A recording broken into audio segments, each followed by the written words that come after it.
மக்களை காப்போம், தமிழகத்தை மீட்போம் என்று பரப்புரை மேற்கொண்டிருக்கூடிய அதிமுக பொதுச் செயலாளர் எடப்பாடி பழனிசாமி மணப்பாறையில் பேசி வருகிறார். நேரலையில் பார்க்கலாம். இந்த 51 மாத திராவிட முன்னேற்ற கழக ஆட்சியில் மணப்பாறை சட்டமன்ற தொகுதியில் இருக்கின்ற மக்களுக்கு நன்மை கிடைச்சிருக்குதா?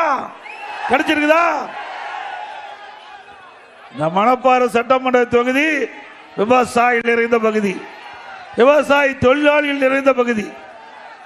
இரவுகள்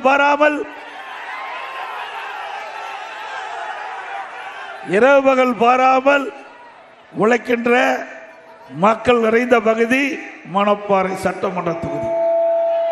இந்த பகுதியில் இருக்கின்ற மக்களுக்கு அதிமுக ஆட்சியிலே பல்வேறு திட்டங்களை நிறைவேற்றி அதன் மூலமாக பல்வேறு நன்மைகள் இந்த மக்களுக்கு கிடைத்திருக்கின்றன. ஏனைய விவசாயிகள் எடுத்துக்கொண்டால், விவசாயிகள் தொடக்க வேளாண் கூட்டுறவு கடன் சங்கத்தில் வாங்கிய பயிர் கடன் ஒரே 5 ஆண்டு ஒரு ஆட்சியில் 2 முறை கடன் தள்ளுபடி செய்யப்பட்டிருக்கிறது. இந்திய வரலாற்றிலேயே எந்த மாநிலத்திலும் இப்படி கடன் தள்ளுபடி செய்த வரலாறு கிடையாது. தமிழ்நாட்டு வரலாறுலையும் கிடையாது. அது அனைத்து இந்திய அண்ணா திராவிட முன்னேற்ற கழக ஆட்சியில் தான் இந்த வரலாற்றை படைத்திருக்கின்றோம். அதே போல இன்றைய தினம் நம்முடைய மக்களுக்கு நீர் முக்கியம்.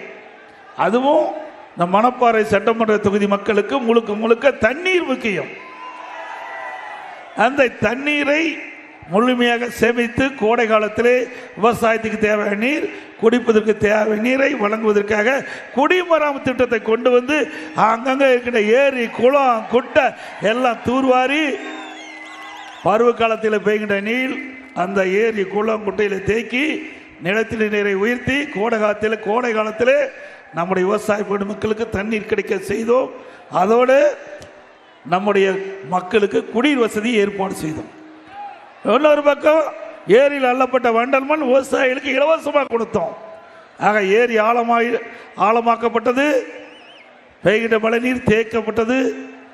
அதில் அள்ளப்பட்ட வண்டல் மண் விவசாயிகளுடைய நிலத்திற்கு இயற்கை உரமாக பயன்படுது. இதனால் விவசாய விளைச்சல் அதிகரித்தது. ஒரு பக்கம் ஏரி நிரம்பி நிலத்தடி நீர் உயர்ந்தது. இது அதிமுக ஆட்சியுடைய அற்புதமான திட்டம். விவசாயிகளுக்கு 24 மணி நேரம் மின் மோட்டார் இயக்க வேண்டும். அதற்கு மும்முனை மின்சாரம் 24 மணி நேரம் கொடுத்த அதிமுக ஆட்சி. அதே போல இயற்கை சீற்றம், வறட்சி. அதிமுக பொதுச் செயலாளர் எடப்பாடி பழனிசாமி மணப்பாறையில் பரப்புரை மேற்கொண்டு வருகிறார். அதனை நேரலையில் பார்த்தோம்.